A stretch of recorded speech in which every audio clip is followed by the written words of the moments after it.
What's up, everybody? My name is Nicholas, and I'm very excited to present to you guys our first virtual lesson of Generation Steam. We'll be posting our videos bi-weekly, scheduled for every first and third Sunday of the month on our channel.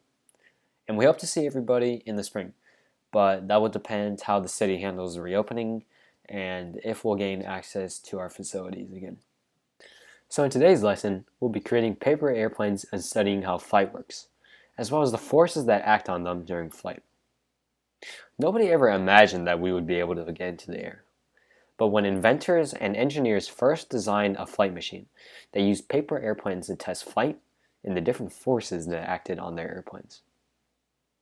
Today, we'll be giving you a fun fact and a little example of how these inventors used paper airplanes. One fun fact about the topic of paper airplanes is that the Wright brothers, who were credited with inventing the first successful airplane, were said to have used paper airplanes, wings, and airfoils in their research in creating the first human-supported airplane. So when learning about flight, a big part of how airplanes remain airborne is in the air molecules that are all around us. We can't see these molecules as they're extremely tiny, but on a windy day, for example, we can feel the effects of it as wind blows on us. Wind is just moving air molecules. I'll get into how these air molecules help our plane in just a little bit. If you look at our diagram here, you can see lift pointing in the upward direction and weight pointed in the downward direction. Weight, or gravity, is always going to be bringing objects downward, including this plane right here. If I were to drop it, it would just drop downwards. So, if gravity is always bringing our plane towards the center of the Earth, how is it ever going to remain airborne? That's where those air molecules are going to help us fly. Imagine if these air molecules were passing under our plane as it was moving at extremely high speeds. This creates an upward pressure on our plane, generating lift, which opposes the force of gravity. Now, most lift happens on the wings of the plane. So, if you maximize the surface area your wings have, it may increase the flight time of your plane. Take this into account when you're designing or creating your plane. The first paper airplane that we'll be making is the Dart airplane. Start by folding the piece of paper in half.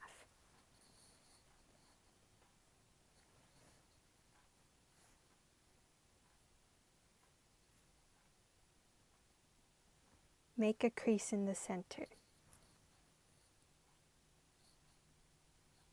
Now open it back up and fold the two top corners to the middle.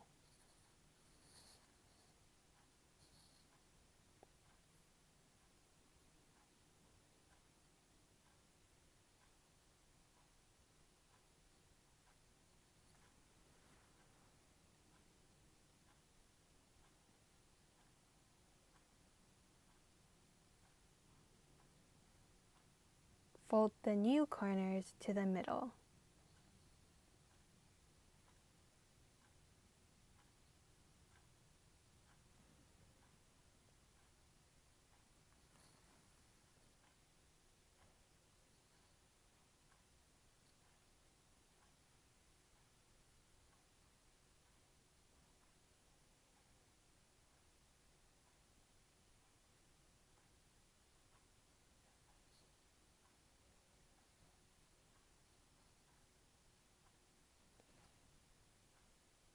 Fold the plane in half.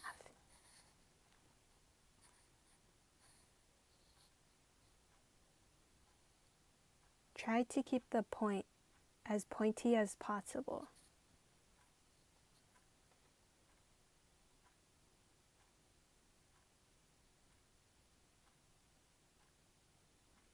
Fold the left edge to the right to form a wing.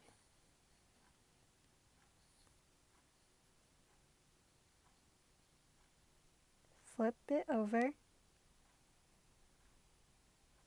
and do the same thing.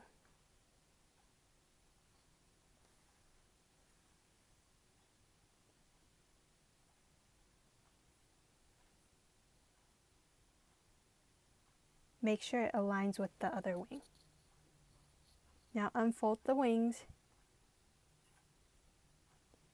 and hold it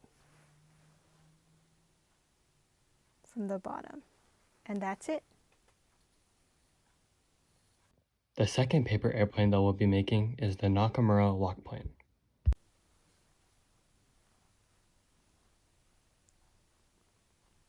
Start by folding the piece of paper in half.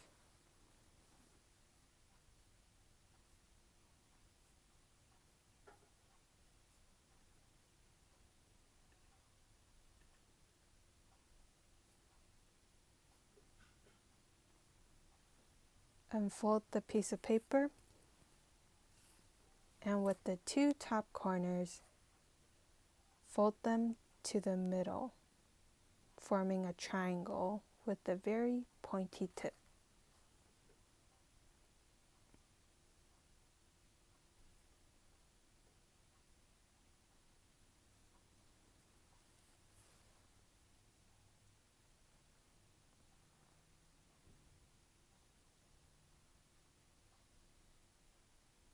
Fold the triangle down.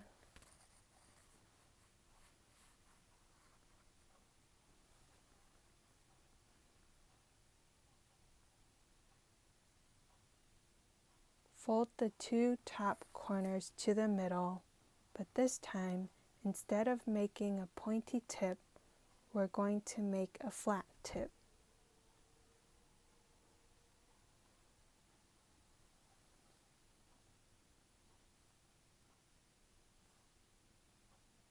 Fold the center flap up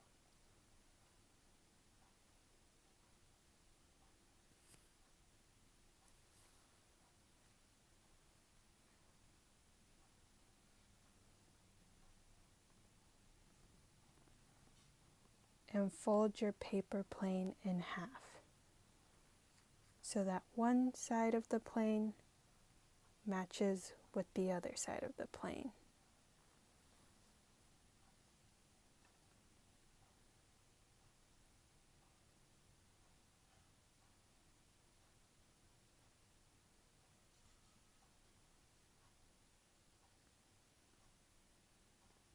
Have the top right corner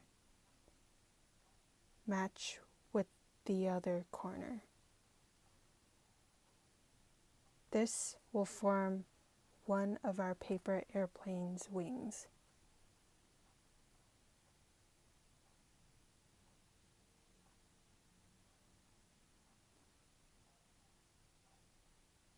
Flip the plane around and do the same thing.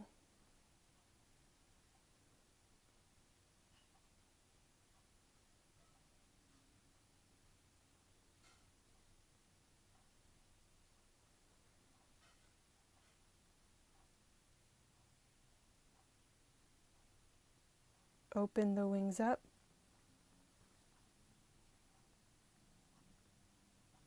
and there's your plane. Lastly, we have two forces acting on our planes in the horizontal direction: drag and thrust. Thrust is needed to move our plane forward. Without it, our plane wouldn't go anywhere. Passenger airplanes use large engines to generate thrust for the plane. In this case, we'll just be using our arms. Drag is a resistance force that opposes our airplane as it's moving through the air. Remember those air molecules that we're talking about? Any object that moves through air molecules faces some sort of drag.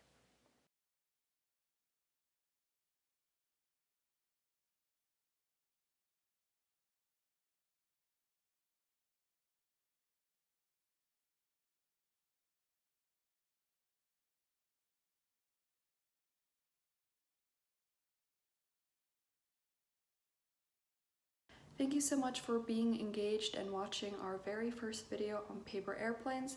We really hope that you enjoyed the lesson. Make sure to stay tuned in the future because we're shooting to put out 2 videos a month on Sundays. We hope that you'll stick around because we have many more interactive lessons for you guys. Thank you so much. Bye!